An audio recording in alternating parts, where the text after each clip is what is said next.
16 de maio de 2016. Primeira rodada do Brasileirão tem pior média de gols da era dos pontos corridos. Exceções, Palmeiras e Santa Cruz goleiam e começam disputa com moral. Dudu está voltando. Após lesão, participa de jogo-treino e deve ficar à disposição do Cuca para o compromisso de sábado contra a Ponte em Campinas. Já já na academia, você escuta o entrevistado do dia, Cleiton Xavier. Corinthians empata em 0-0 com o Grêmio aqui na Arena na estreia do Campeonato Brasileiro e soma o 4º jogo sem vencer. Reservas do São Paulo vencem Botafogo em Volta Redonda e garantem primeira vitória do tricolor como visitante na temporada. Depois de derrota para o time reserva do Galo, Santos retorna aos trabalhos e Leandro Damião volta a ser assunto na Vila. E ainda, os gols da rodada de abertura da Série B. Lambança de equipe de segurança faz estádio do Manchester United ser evacuado antes de jogo. Olá, uma ótima semana para você que acompanha o Gazeta Esportiva. Não foi bem como a Fiel queria na estreia do Campeonato Brasileiro. Vem aqui, Rogerinho Dentinho Bittar. O Corinthians ficou no empate em 0-0 com o Grêmio e frustrou os mais de 31 mil torcedores que compareceram à arena em Itaquera. Veja como foi. Luan Bobô. Abriu na direita a condição legal do equatoriano. Miller Bolanhos pode fazer o cruzamento no segundo pau. Perde uma chance incrível o Juliano. Marquinhos Gabriel. Sai pro Rodriguinho. O cruzamento no meio da área, subiu de cabeça o Felipe, cabeceou nas mãos do Marcelo Groi. Vai passar no fundo o Juliano, ele prefere o passe no meio com o Bolanhos, que tem certa liberdade, colocou no fundo, condição legal, pode pintar o gol, o Bobô chutou em cima do Walter. E o Wallace, de novo Everton. Colocou no Bolanhos, devolução por cima, a condição é legal, chute, a bola vai pra fora.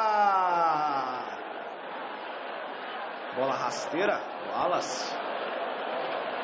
Mas saiu bem no marcador o cruzamento do Luciano. A mirada, a bola passa pela linha de fundo.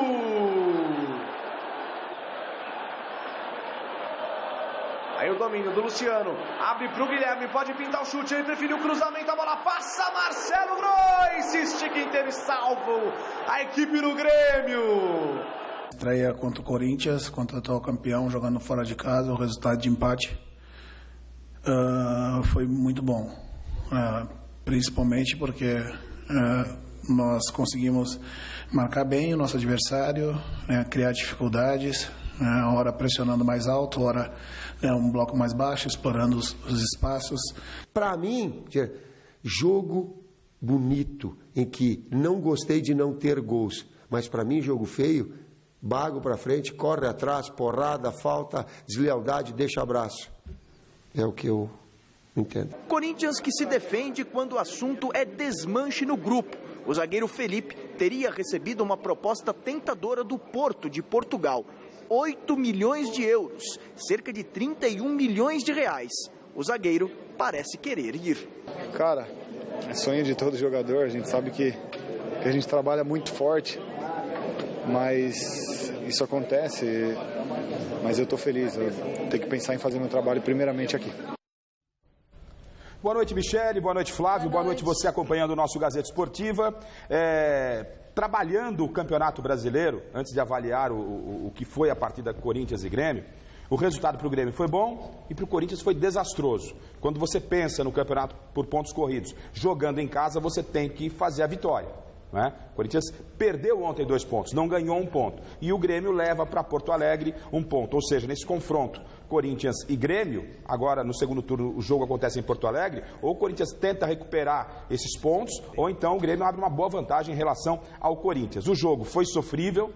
O jogo foi de muita marcação, o Roger, sabendo como joga o Corinthians, tirou o Douglas e fez uma marcação muito forte em cima do Corinthians, não deixando o Corinthians jogar, isso dificultou demais, tornou o jogo muito feio. Se alguém merecia, se é que merecia, sair com a vitória, e se alguém era o Grêmio, que teve 2 ou 3 chances claras de gol, muito mais do que o próprio Corinthians. Agora, o que tem que se entender, e o Tite na coletiva ele acabou falando a respeito da vaia da torcida em cima de alguns jogadores, um pequeno grupo, né, dizem organizados, apareceu lá no CT com o Rojão, cobrando os jogadores. O que o pessoal tem que entender é o seguinte: se confirmar a saída do Felipe, do Elias na abertura da janela, o Corinthians vai ter, acho que, 3 titulares da equipe campeã brasileira. O Cássio, o Fagner e o Wendel. Não é? Então você tem, ou seja, um desmanche total no Corinthians. É uma nova equipe. Não dá para entender que essa nova equipe venha a ser campeã da Libertadores, campeã paulista, que entre no Campeonato Brasileiro e já entre com tudo. Não, é um Corinthians que tem um elenco muito diferente do que foi o ano passado, um elenco de qualidade inferior, e agora, colocar pressão no Tite, isso não me parece que representa o torcedor corintiano. Esse pequeno grupo que foi lá, se manifestou, e acho que até tem esse direito de se manifestar, mas acho que o lugar de manifestar é na arquibancada, é lá na arena e não no local de treinamento dos jogadores, mesmo que isso tenha acontecido no sábado pela manhã. A grande torcida do Corinthians entende que o Tite não é milagreiro. Ele é, sim, o melhor técnico do Brasil. E o Corinthians carece de um jogador de criação, coisa que não tem. O Marquinhos Gabriel pode dar essa qualidade, mas é um Corinthians que, no meu entendimento, pode crescer dentro da competição, e essa oscilação, esse começo ruim, é até natural. Boa noite, Flávio. Boa noite, Garrafa, Michele, amigos do Gazeta Esportivo. O Corinthians é o favorito, é um dos maiores favoritos à conquista do título. O time está sendo remontado, vai perder algumas peças, o que é natural. E o Tite tem que fazer esse trabalho da maneira que se faz, gradualmente, não tem jeito. Eu acho estranho essa negociação do Felipe com o Porto, especificamente. Não é a idade que o Porto costuma contratar jogadores. Eu acho que ele pode até ser negociado, mas o time é que me parece estranho. É mais um perfil de jogador, talvez para a Turquia. Não é muito normal essa venda. O Felipe tem 25 para 26 anos, salvo engano. O Porto costuma contratar jogadores mais jovens, mas se tiver oportunidade, claro que ele tem que ir. Pode ser já uma ponte prévia, né? Porque você sabe que, né, que o pessoal passa por aqui, vai a Portugal e depois vai. Talvez alguém jamais até engatilhado aí pode... Enfim, mas por isso mesmo. Mas pela idade realmente causa estranheza, eles costumam comprar jogador mais São jovem, mais baratos, né? 21, 22 anos, no máximo. A possibilidade do negócio de você e aí já faz o negócio, né, lá na frente. Não sei, mas se for a chance, tem que pegar mesmo, tem que ir embora. Ele tem que resolver a vida dele e tá tudo certo. Não tem nem que discutir, né? Não tem nem que pensar numa situação como essa. O jogo foi muito fraco, foram 92 passes errados, 31 faltas, foi um jogo muito feio. E o Audax nos acostumou mal também, né? Tivemos já o jogo da quarta-feira, São Paulo e Atlético, que foi muito feio, e ontem também muito feio. A gente vai ter que se reacostumar a jogos normais e não a beleza que o Audax fazia. Infelizmente, foi um jogo muito ruim, mas daqui a pouco a coisa volta ao normal.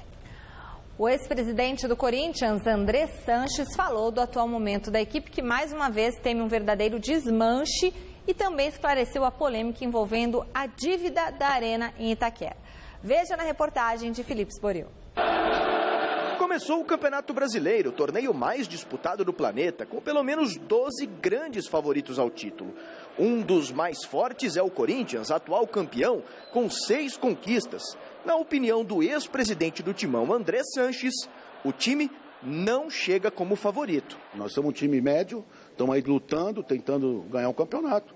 Perdemos o Paulista, infelizmente, fomos desclassificados, a Libertadores ele, mas o torcedor tem que entender que não dá para se ganhar sempre. Boatos de que o Timão estaria prestes a sofrer mais um desmanche com as saídas de Elias e Felipe não passam de informações desencontradas. Proposta oficial não chegou de ninguém. A única coisa que, até onde eu sei que o presidente me falou que tem aí que me diz que é o do Felipe. E se vier a proposta que falaram, tem que vender. Não tem jeito. Hoje, qualquer time pequeno, time médio da Europa, paga €1 milhão. E €1 milhão no Brasil seriam quase R$500 mil por mês. E no Brasil você pode pagar 3, 4 jogadores desses valores. Mais do que isso, nenhum clube consegue pagar. Recentemente, a base do Corinthians foi alvo de um escândalo. 2 conselheiros ligados a André Sanches teriam recebido dinheiro para vender parte dos direitos econômicos de um jogador da base, de 15 anos de idade. Dinheiro esse que o clube não recebeu. A outra situação envolve o diretor de futebol adjunto do Corinthians, Eduardo Ferreira, que teria liberado uma carta a um empresário sob o custo de $50 mil para que este empresário pudesse representar o Corinthians nos Estados Unidos. A base em todos os clubes sempre foi complicado. Mas também é muito diz que me diz, que muita fofocaiada. Vamos aguardar. O clube já pôs na comissão de ética, já tem as suas comissões dentro que de 2007 para trabalham muito bem. É que infelizmente também começou a política do clube um pouco antes. Aí começam já a aumentar as coisas. Eu sei que vocês têm que ter informações e as pessoas falam demais. Aí procura o Ministério Público, Polícia Federal, antes do clube resolver a sua parte internamente, que tem órgãos dentro do clube para resolver isso. E com o tempo vai ser provado quem está falando a verdade e quem está mentindo. Até a investigação Lava Jato foi citada pelo ex-dirigente. Bom, primeiro que de Lava Jato no estádio não tem nada. Isso é um problema pessoal da pessoa e vamos com o tempo ver o que acontece disso aí. Mas o estádio, até prova ao contrário, não tem Lava Jato, não tem nada. Até porque é 2 empresas privadas, o Corinthians contratou a preço fechado a Aldebrecht e as contas estão abertas aí para quem quiser ver. A auditoria já começou, em 60, 90 dias será entregue a auditoria e vamos fazer um balanço junto do clube para ver o que é pró e contra e a favor, para a gente aí fechar realmente totalmente. O estádio é algo também que tira o sono dos dirigentes corintianos. A dívida até agora está sendo honrada, mas o dinheiro está acabando. A venda dos naming rights é algo que desafogaria os cofres do Corinthians. O anúncio deve ser feito nos próximos dias. O naming rights está muito próximo, o presidente na hora certa vai anunciar. O torcedor pode ficar tranquilo, já está atrasado há mais de 2 anos. É que não é uma negociação simples, é uma coisa nova no Brasil, uma coisa complicada e por isso que está demorando um pouco mais. Um projeto audacioso, com pretensão de ser um dos mais importantes do mundo. Algo novo que já é modelo na Europa e será instalado aos poucos na arena. O Barcelona, o Real Madrid, o Manchester ganham muito dinheiro com jogatina, com jogo de apostas. Na Europa é normal, se for aqui vai ser um escândalo. Então nós estamos fazendo uma coisa que na Europa já existe. Por isso que é complicado, que não vai ter vários produtos para os torcedores, não só para pagar o estádio, mas principalmente para reforçar o time. E é uma coisa nova, realmente, por isso que está sendo demorado, mas espero que nos próximos... não vou dar prazo, porque vocês cobram depois o prazo, mas está muito próximo. Michele, só para fazer uma observação do que disse o Andrés ontem na entrevista coletiva, que foi acompanhada pelo Felipe Esboril, essa história do parceiro, né, o name rights que vai ser colocado aí no Corinthians, isso é fundamental para que o estádio possa ser autossustentável, né, então isso é fundamental e a gente acredita e espera que isso aconteça o mais rápido possível. O Andrés, quando fala que a imprensa está acusando, não houve um desmanche. Como não houve um desmanche, Andrés?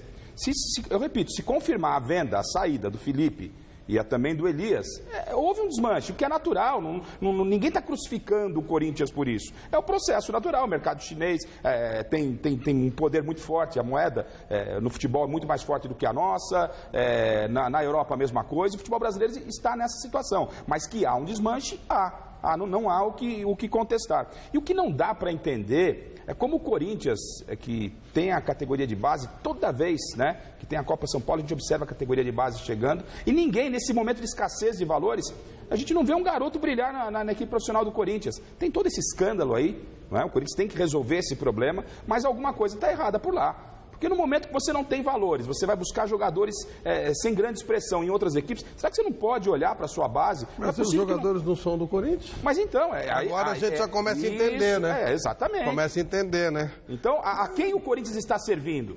Porque o Corinthians Pelo jeito, aos empresários, né?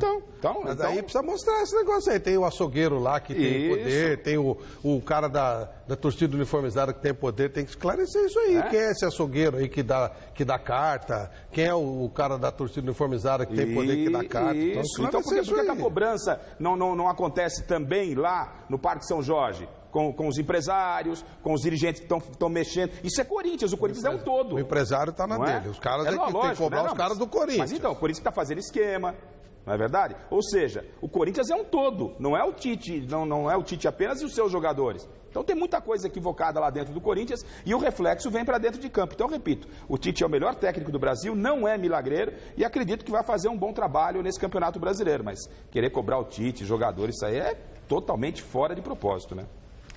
A primeira rodada do Campeonato Brasileiro deste ano teve a menor média de gols desde que a competição passou a ser disputada no sistema de pontos corridos. Foram apenas 14 bolas nas redes, sendo que 9 delas foram em 2 jogos: Palmeiras e Atlético Paranaense e Santa Cruz e Vitória. Por isso, nós queremos saber na enquete de hoje do site gazetesportiva.com. Você ficou decepcionado com a primeira rodada do Brasileirão 2016? Acesse o site e vote. Resultado nós divulgaremos no final do programa de hoje. Você ficou decepcionado, Garrafa, com esse resultado? Eu gostaria de ter visto algo melhor, mas não fiquei decepcionado porque a nossa realidade é essa. Flávio Prado? Fiquei decepcionado, sim. O campeonato do ano passado foi bom e eu esperava começar no nível melhor. Acho que é porque está começando. Na primeira rodada, tomara que a gente... O grafite, com 30 e lá vai paulada, aqui não é uma crítica ao grafite, é um elogio ao grafite. Foi o destaque da rodada, pô. Quase chegando perto dos 40 anos. 14 gols em 10 rodadas, não é verdade? É uma média muito baixa. Então, muito baixa. Experiência. Ou seja, a gente está vivendo um momento muito ruim. O que tínhamos de bom no brasileiro do ano passado que foi bom, ainda esse pessoal já foi embora. Será que não dá para o seu Mário emprestar o Audax para algum desses times aí, não? Porque aí, de repente, a gente tem um futebol bonito na Série A. Vai comprar o da Série B. Na Série B nós vamos ter futebol bonito daqui a pouco. Bom, o São Paulo começou bem o Brasileirão, com uma equipe totalmente reserva. O tricolor venceu o Botafogo em Volta Redonda por 1-0, em jogo que teve como destaque o meio-campista formado nas categorias de base, Lucas Fernandes. Em Volta Redonda, o São Paulo visitou o Botafogo e se deu bem. O jovem Lucas Fernandes, cobrando falta com perfeição, fez o único gol do jogo e garantiu a vitória ao tricolor. Defensivamente o equipo foi muito bueno. Y bueno, ganamos un partido que es un premio para todos estos chicos que no venían jugando y que les tocó jugar hoy, así que me alegro por ellos, pero esto recién empieza, falta mucho. O menino fez um gol que o São Paulo não fazia desde que o Rogério Ceni parou, né? Legal. O Lucas Fernandes, ele já tinha feito o gol daquela Libertadores Sub-20 que o São Paulo ganhou, com o time do André Jardini, que é legal. Aliás, é um treinador que merece ser visto com respeito. A gente tem que começar a olhar esse pessoal, viu? Fernando Diniz, André Jardine, esse pessoal que está fazendo um trabalho bacana. E o Lucas Fernandes foi o autor daquele gol e agora fez esse gol aí. Acho que é bacana. Em cima do que você falou, resultado da base. Eu acho que é legal. No momento de escassez, será que um grande clube, né, a estrutura que tem o próprio Corinthians, que o Corinthians dá a estrutura, mas não para jogadores que lhe pertencem. O São Paulo já não. Tá aí um garoto que pertence ao São Paulo. Então é uma peça que... Ele é todo do São Paulo? Ah, sim, mas bom, eu entendo. A gente, não, eu não sei. Eu também não tenho essa informação, a gente não vai aqui falar, mas até onde a gente sabe, o São Paulo não vive um problema parecido com o do Corinthians. O São Paulo aproveita mais e deveria aproveitar ainda mais mas o São Paulo pela escassez. Não bota muito jogador para jogar. Não, claro que não. Esse é o grande problema. Esse menino aí, ele tá tem mostrado virtudes. Eu acho que é legal, um jogador interessante. O Lianco jogou muito bem também. Enfim, eu acho que foi legal. E o Balsa ousou, né? Colocou esse time em reserva e ganhou. O Botafogo, claro, é favorito ao rebaixamento, onde que vai brigar. Mas não interessa, o São Paulo somou 3 pontos que vão valer igualzinhos os 3 pontos da 31ª rodada, 38ª. Legal, bacana a vitória do São Paulo. A minha avaliação dessa primeira rodada do Campeonato Brasileiro tem sido muito mais na matemática, e eu não gosto de ser muito matemático quando se avalia futebol, do que propriamente o que a gente pode projetar de determinada equipe com o primeiro resultado para a sequência da temporada. Por quê? Porque nós temos uma janela aberta, o time que está começando hoje, em qualquer uma das equipes, é um e vai terminar o outro completamente diferente, não há uma adequação com o calendário do futebol europeu, né? E isso acaba mexendo muito com o campeonato. Então, em termos de resultado, é um resultado extremamente ruim para o Botafogo, que volta da Série B e tem que acender um alerta aí, claro, porque perdeu para um time reserva do São Paulo, e para o São Paulo foi um belíssimo resultado, focado na Libertadores. Acabou lá buscando 3 pontos fora de casa com o time reserva, excelente começo de campeonato para o São Paulo. Depois de 19 dias sem jogar, o Palmeiras mostrou dentro de campo que o longo período de treinamentos surtiu efeito. Com muito mais movimentação e troca de passes, o Verdão dominou o Atlético Paranaense e, com uma grande atuação na segunda etapa, goleou o Furacão. Veja em detalhes na reportagem de Adriano Dolfi. Estreia no Campeonato Brasileiro. Mais de 33 mil pessoas assistiram o Palmeiras com novidades, como o Tietê na lateral direita. Outra delas, o atacante Roger Guedes, que aos 19 minutos recebeu cruzamento na medida para abrir o placar, 1-0.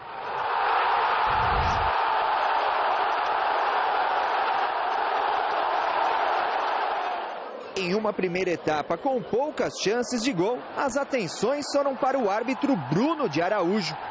O atacante Barrios já tinha um cartão amarelo e nesta jogada com Paulo André, o juiz se preparava para dar o vermelho, alegando simulação de falta. O auxiliar, porém, confirmou a falta do zagueiro e salvou a pele da arbitragem. No segundo tempo, Gabriel Jesus ampliou após cruzamento de Cleiton Xavier.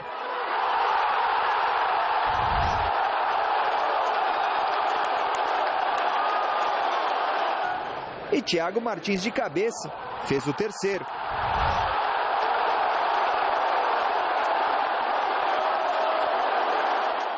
Inspiradíssimo, Gabriel Jesus no finalzinho tocou com categoria e fez o quarto.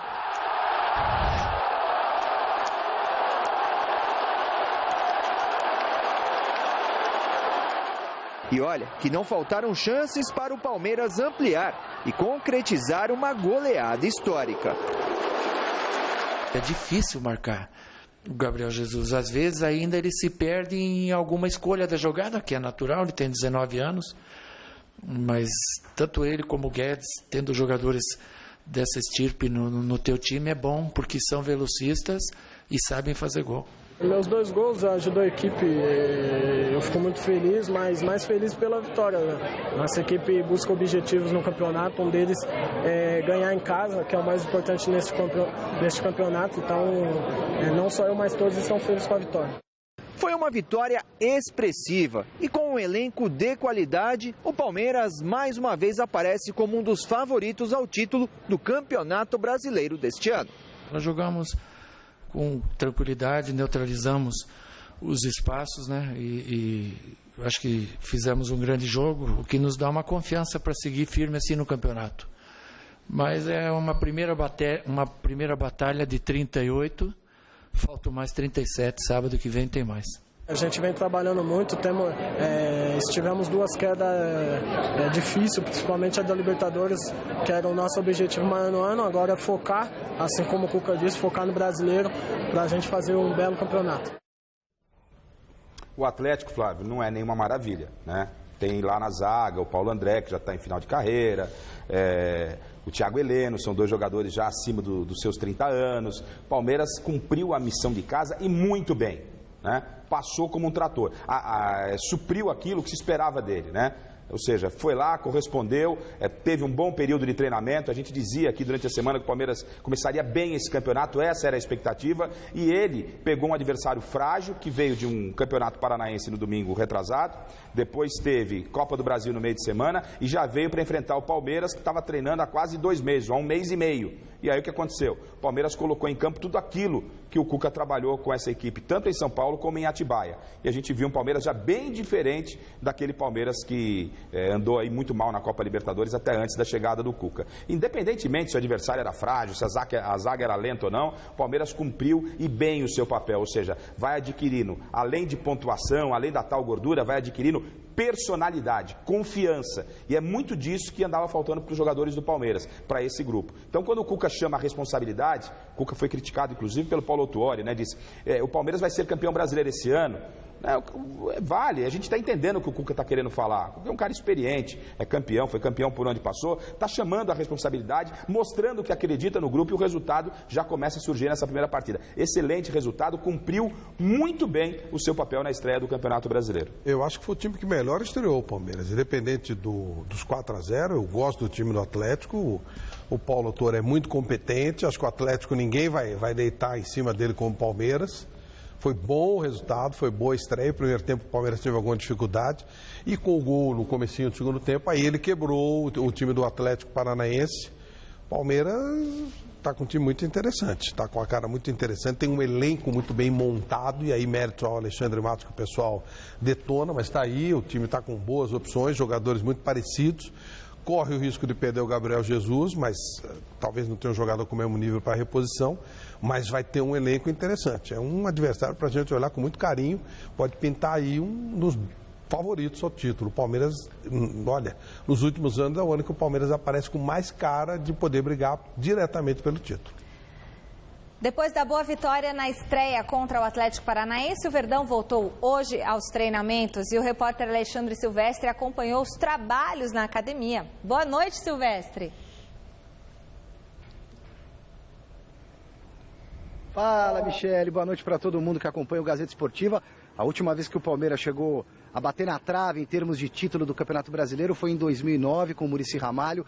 Faltou um pouco de elenco para o Palmeiras na reta final daquela disputa. O Palmeiras que passou raspando, mas não conquistou o título do Campeonato Brasileiro. Mas começa bem mesmo esse campeonato de 2016, é o líder, melhor ataque, melhor defesa, melhor renda, maior público da rodada, mas restam ainda 37 jogos até o desfecho do Brasileirão 2016. E o Palmeiras, que vem de quase 20 dias de treinamentos para essa estreia com vitória goleada sobre o Furacão sábado passado no Allianz Parque, terá mais uma semana livre só de preparação para o jogo de sábado contra a Ponte Preta do Flávio Prado em Campinas. Parada muito complicada para o Palmeiras, a Ponte costuma ser forte dentro de casa.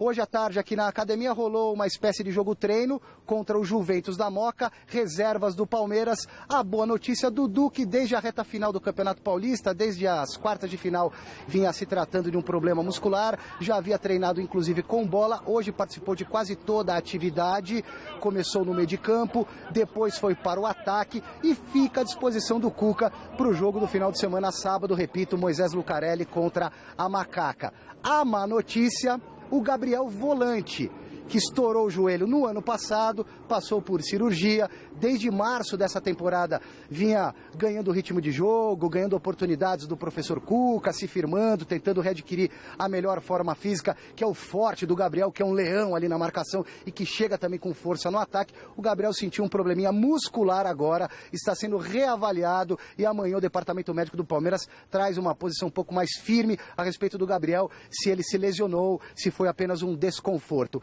E quem não quer nunca mais passar pelo DM é o Cleiton Xavier, que chegou no Palmeiras no começo de 2015, quase não jogou, ficou na fisioterapia, no DM, médico para lá, fisioterapeuta para cá, e finalmente o Cleiton está sonhando com uma sequência de jogos. É o titular do meio de campo, jogou bem já no sábado, 2 assistências para gols do Palmeiras nessa vitória contra o Furacão, e o Cleiton Xavier, nesse período em que ele esteve no estaleiro, digamos assim, chegou até a sugerir ao presidente Paulo Nobre que não lhe pagasse salário. Vamos ouvi-lo. Falei isso em algumas entrevistas, deixei bem claro, até em parar de jogar, né, que seria até pior, eu acho. Foi um momento difícil, como você falou, foi um ano onde passaram várias coisas pela minha cabeça, mas que, graças a Deus, já ficou para trás. E por que você acha que aconteceu tudo isso com você nesse período? Olha, eu acho que talvez um pouco também de ansiedade, os anos que eu passei, né, na Ucrânia também fez um pouco, né, eu voltar talvez um pouco despreparado, a questão física, técnica nem tanto, né, mas a questão física eu acho que pesou também um pouco, então esse tempo aí que eu fiquei me prejudicou. Eu queria que você relembrasse o que você passou nos trabalhos que você fez à parte aqui na Academia de Futebol em Atibaia e se isso vai continuar para prevenção de lesão. Sem dúvida, eu acho que foi um trabalho muito importante, né? Não só esses 20 dias que ele ficou parado, mas antes também eu já vinha fazendo, ganhando massa muscular, fortalecimento dos músculos. Isso vai ser uma coisa que eu vou ter que levar pro resto da minha carreira, porque realmente está me fazendo bem.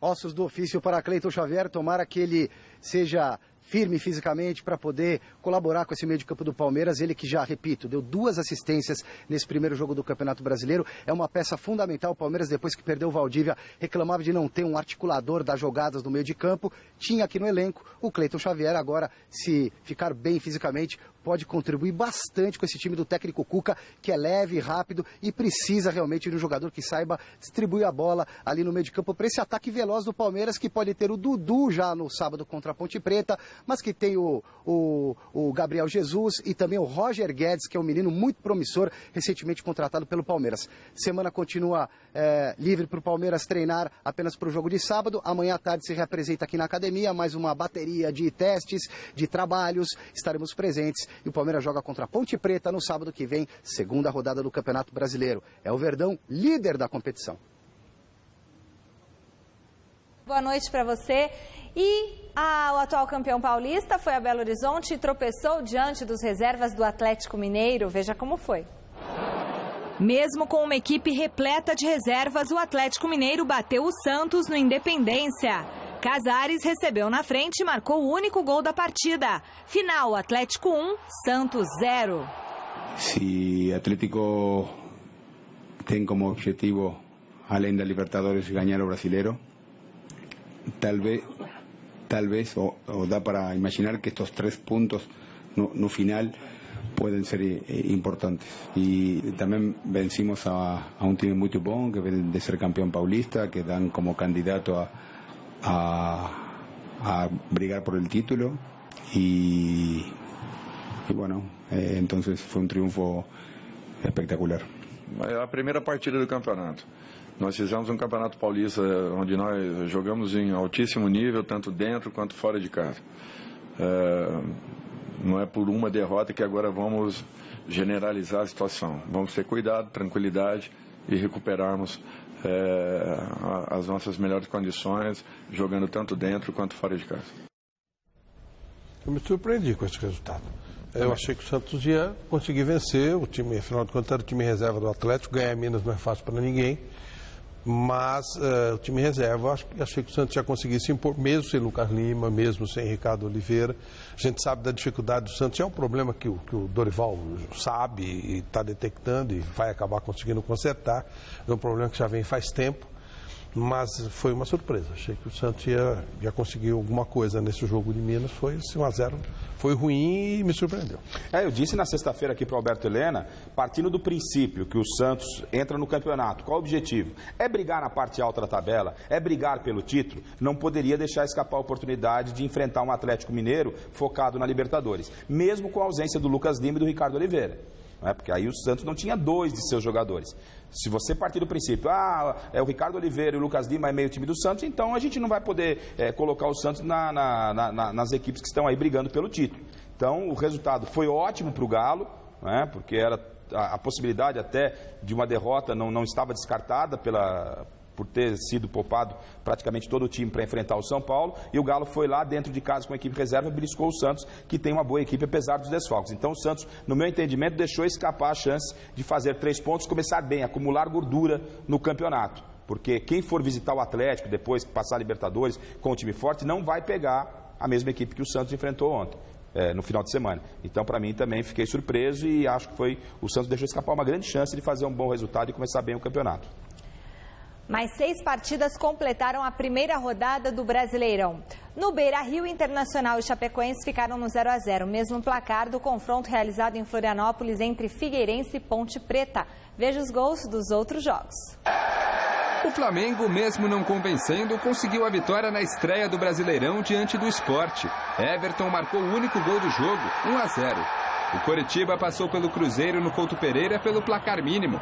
Kleber Gladiador anotou o gol da partida. Confirmando a boa fase, o Santa Cruz começou a Série A com o pé direito. Contra o Vitória, Grafite marcou logo 2 vezes ainda na primeira etapa. Na volta do intervalo, Chiesa chegou a descontar para o time baiano. Mas Fernando Gabriel e Queno fizeram mais 2 para o Santa e definiram o resultado no Arruda. Santa Cruz 4, Vitória só 1. O Fluminense visitou o América Mineiro e voltou com um excelente resultado. Fred marcou e resolveu a partida no Independência, 1-0. A Rede também balançou pela primeira rodada do Campeonato Brasileiro da Série B. O Oeste de Itápolis jogou em Catanduva e perdeu do Atlético Goianiense por 1-0. Em Juiz de Fora, o Goiás fez 1-0 no Tupi. O Brasil de Pelotas ganhou do Paraná Clube por 2-0. Esse jogo aconteceu no estádio Bento Freitas, em Pelotas, e na Arena Fonte Nova, o Bahia venceu o Avaí por 2-1. Veja os gols dos outros jogos. No Serra Dourada, o Vila Nova abriu o placar contra o Bragantino com Robson. No começo do segundo tempo, Eliandro deixou tudo igual, mas o Vila foi para cima e matou o jogo marcando mais 2 gols com Thiago Brito e Robson outra vez. Final 3-1. Fora de casa, o CRB bateu Londrina pelo placar mínimo. Luigi anotou o gol da partida, 1-0.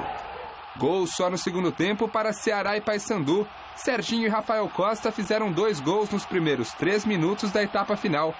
Quando tudo parecia bem para o Ceará, Lucas entrou em ação, marcou 2 vezes, empatou o jogo e definiu o resultado no Castelão, 2-2. O Criciúma iniciou o campeonato com vitória, 1-0 para cima do Náutico, gol de Gustavo. O Joinville visitou o Luverdense e voltou de Mato Grosso com um empate na bagagem. Vitinho e Bruno Aguiar fizeram os gols da partida, 1-1.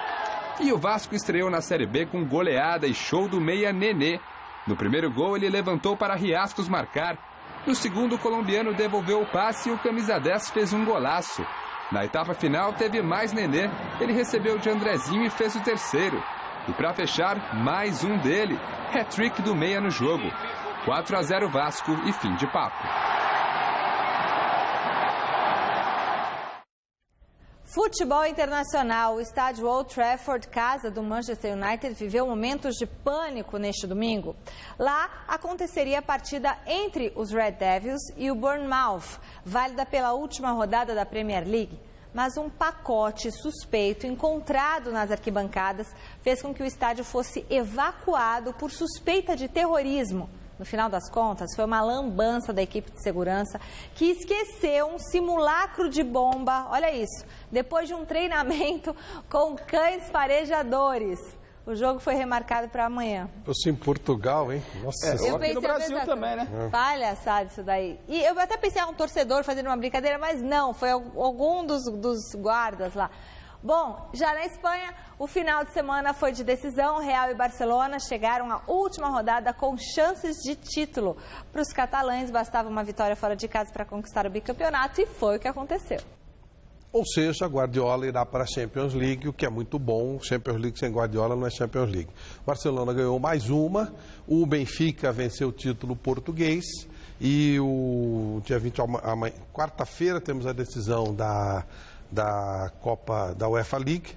Roubaram todos os ingressos do Liverpool. O negócio da Inglaterra tá feia a coisa, viu? Pegando, roubaram todos os ingressos do Liverpool. Dia 28, o maior jogo do ano, que é o jogo entre Real Madrid e Atlético de Madrid. O jogo vai ser em Milão, vai chegando ao fim a temporada de futebol no mundo, menos aqui no Brasil, que eles estão começando, né? Tudo torto.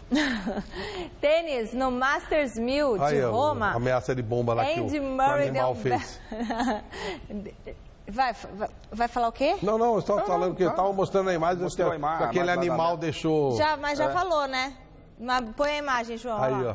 Olha lá. Quem que foi o salame que esqueceu a bomba lá? O burro do policial que esqueceu a bomba. Você imagina, com todo o drama, né, que vive o europeu, em função dessa série de atentados aí, acontece uma situação dessa, a melhor medida para se corrigir uma bobagem que esse cidadão cometeu, esse policial cometeu, foi essa mesmo, né? Cancelar a partida. Claro, na dúvida não tem que fazer o jogo, é claro. Depois todo mundo ficou sabendo o que aconteceu, mas até então podia realmente ser um maluco que teria deixado uma brasileira, essa bolsa lá, ela deu declarações dizendo que foi um pavor, né? Você está lá dentro, se é uma bomba de verdade, você não sabe que hora ela vai explodir, imagina. Porque quem vive aqui no Brasil, obviamente, apesar de todos os problemas políticos que nós vivemos no nosso país, a gente ainda não chegou a esse ponto de lidar com o terrorismo. E para quem vive lá, esse tipo de realidade, também, né? O cara sai de manhã, ele não sabe se ele vai ao mercado, se ele volta para casa, o que pode acabar acontecendo, né? Realmente uma situação muito dramática, muito triste. Também né? não somos terroristas, né? Tudo bem. Verdade, seria demais, né? Aí já seria o castigo. Cada um tem a sua cota. Cada um né? tem a sua cota, tá certo. Hora de falar de Olimpíada no Gazeta Esportiva. O Comitê Olímpico do Brasil contratou 49 técnicos estrangeiros para ajudar aí na preparação dos nossos atletas para a primeira edição dos Jogos na América do Sul. Hoje, o site Gazeta Esportiva... Vem aqui, Bitar, na câmera 3 do Pascoal. Hoje o site gazetesportiva.com lança uma série especial de reportagens apresentando alguns desses treinadores que aceitaram o desafio de ajudar os brasileiros a fazer bonito nos Jogos. A primeira personagem dessa série de reportagens Made for Brasil é a técnica de judô Yuko Fuji. Desde 2013, a japonesa vive no Brasil, apesar da família, a princípio aí não ter gostado muito da ideia por conta da violência no Rio de Janeiro, ela já se sente aí parte do país, né? Então ela até deu o nome do filhinho dela de Aipim. Não, Aipim não, gente. Ela gosta de Aipim, mas ela deu o nome do filho dela de João. Uma gracinha, né? Mas Aipim ia João cair bem também. Fica... Não, Aipim não ia ficar bonitinho? O Aipim. Então, Aipim. Em japonês é Aipim. Não é? Então, olha, com experiência como técnica da equipe britânica de judô nos Jogos de Londres, a Yuko quer ajudar o Brasil a chegar no top 10 do quadro de medalhas. E para conhecer um pouquinho mais sobre ela e sobre a aventura que ela está vivendo aqui no nosso Brasilzão, acesse o gazetesportiva.com, tem uma reportagem maravilhosa do André Sender lá. Muito bacana, é uma série de reportagens, toda semana a gente vai mostrar um técnico estrangeiro que está treinando as nossas equipes aí. Acompanhe o Gazeta Esportiva, o nosso programa também nas redes sociais. Tem o Twitter, twitter.com/Gazeta Esportiva, no Facebook, Gazeta Esportiva, e para você rever os programas é só acessar o site da tvgazeta.com.br. Vamos falar do São Paulo, que começa a semana focado no jogo que vai decidir uma vaga para a semifinal da Libertadores contra o Atlético Mineiro na Arena Independência. O repórter Vinícius Rodrigues esteve no CT da Barra Funda acompanhando a segunda-feira do Tricolor. Na reapresentação do São Paulo, não deu tempo nem de comemorar a vitória por 1-0 sobre o Botafogo na primeira rodada do Brasileirão. O foco aqui agora é a Libertadores da América. Quarta-feira tem São Paulo e Atlético, Atlético e São Paulo no Independência, o Horto em Belo Horizonte. Por isso, o técnico Edgardo Balsa fechou boa parte do treino desta segunda-feira para a partida que é tida como o jogo mais importante do Tricolor na temporada. Quarta-feira é os 90 minutos novamente, então acho que tudo começa do 0 a 0. Então acho que a gente tem que jogar com a mesma vontade e determinação que a gente jogou dentro do Morumbi, para a gente voltar para casa com resultado positivo. Como o jogo da ida foi 1-0 para o São Paulo, caso o Galo vença pelo mesmo placar, a decisão vai para os pênaltis.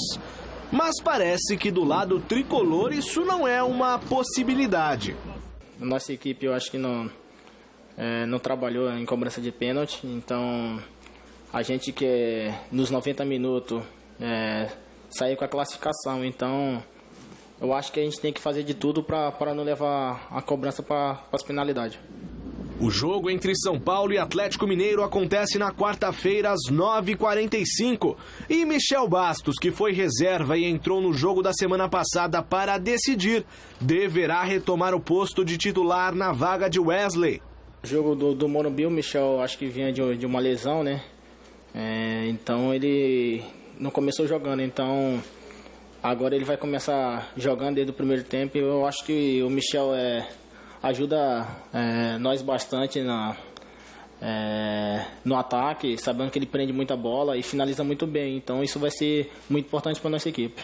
Uma novidade hoje, o atacante Centurion foi punido em 3 partidas por ter cuspido no adversário em jogo diante do Toluca. Seu retorno só acontece no jogo de volta da semifinal se o São Paulo avançar de fase na Libertadores. Pena mínima, né, pro Centurion. Olha, acho que deu até sorte demais.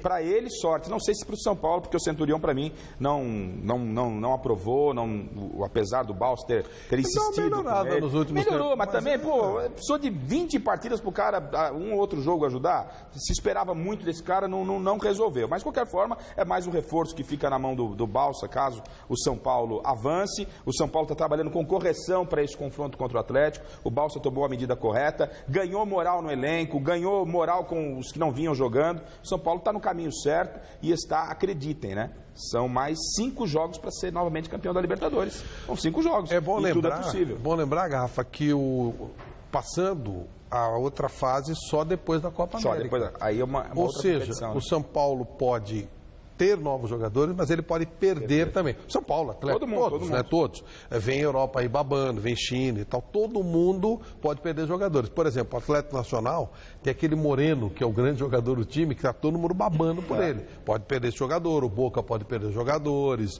o São Paulo pode, o Atlético e o pior, também pode trazer, né? Mas aí o pior é o seguinte, que pode trazer, mas não pode trazer jogador, por exemplo, que se envolveu na Copa Libertadores. Ele não pode participar, fica limitado. Isso. Né? Fica mas limitado. Você pode, por exemplo, trazer um jogador que fica livre na Europa. Enfim, é complicado. O prejuízo nessa janela pode ser muito maior do que o benefício. Não dá pra gente saber, mas de qualquer maneira é só como lembrete. O São Paulo tem que ganhar esse jogo, ou não perder, né, empatar e tal, e aí ele pode ter alguma alteração de elenco lá na frente. Depois de perder do Atlético Mineiro por 1-0, o técnico Dorival Júnior vai ter a semana inteirinha para preparar a equipe que só volta a campo no próximo domingo contra o Coritiba, lá na Vila Belmiro.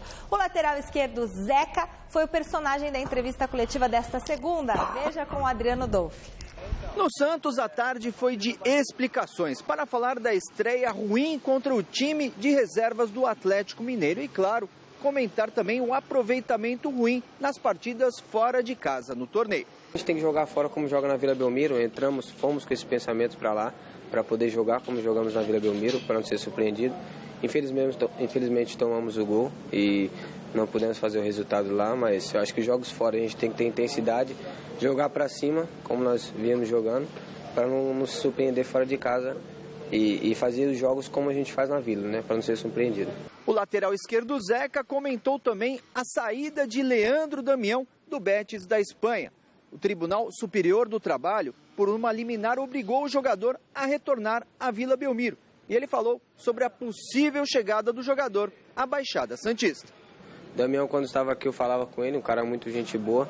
Como pessoa, um cara excelente, dentro de campo também, trabalha muito.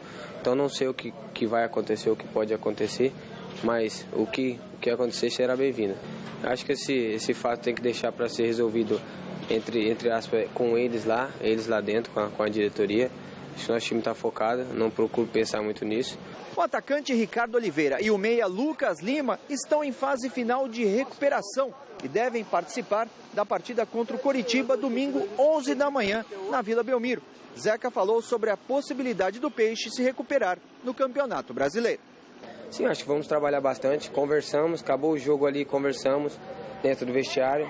Depois, como estamos aqui agora, vamos conversar bastante, vamos trabalhar bastante. O Curitiba é um grande time, não vi o jogo por estar jogando, mas vi na internet os resultados, todos ganhando do Cruzeiro. Então eu acho que eu e os próprios jogadores vão estar com a cabeça no Curitiba forte para poder ganhar esse jogo e não ser surpreendido na Vila Belmiro. Nossa, esse Leandro Damião é um dos 5 maiores micos da história do futebol do mundo, hein? Que coisa inacreditável. Não ata, não desata. Um negócio horroroso que o Santos fez, mas esse aí, estava na cara que era mau negócio. Olha, realmente não foi nem disfarçado, né? Foi um mau negócio já feito. Não é possível. Não. E o problema é quem responde por isso. Não é? A entidade Santos Futebol Clube. O Santos está não, mas o processo acima. Mas então, né? O Santos está pagando caro por isso. A instituição está pagando caro por isso. Está processando quem fez o negócio aí. E que isso continue dessa forma. Claro, o Santos foi extremamente lesado. E um combo desse, com certeza, gera aí problemas aí para a sequência da temporada. Isso é um estrago que faz. Ele nem jogou, né? Nem jogou. Não rendeu, nem gol deu. É um estrago que faz. Acho que até por isso. Trouxeram um valor para ele que ele ficou num peso tão grande que ele não conseguiu segurar, porque ele não era tão mau jogador assim, um horror, acabou com a vida do cara. Deus do céu, que coisa terrível isso aí. Resultado final da enquete do site gazetesportiva.com aqui, na Câmara do Pascoal, que está com a gente essa semana. Você ficou decepcionado com a primeira rodada do Brasileirão 2016? Deu que sim. 51% dos votos. Não teve gol, né? Então o pessoal fica decepcionado. O programa de hoje termina aqui. A gente volta a se encontrar amanhã, Osmar Garrafa. E até quarta-feira, né, Flávio? Aqui, é nóis. Então uma boa noite pra vocês. Boa noite. E uma boa noite pra você. Abraço. Tchau. Fique agora com o Jornal da Gazeta. Tchau. Fechei meu barraco de zinco no morro e desci. Estou até hoje à procura da paz que perdi. Quanta verdade deixei, quanta mentira encontrei, acumulando saudades de quem magoei. O asfalto negou tudo aquilo que me prometeu. O morro que era o meu lar, com razão me esqueceu. Pra gente se levantar, primeiro tem que cair. Antes se aprende a chorar e depois a sorrir.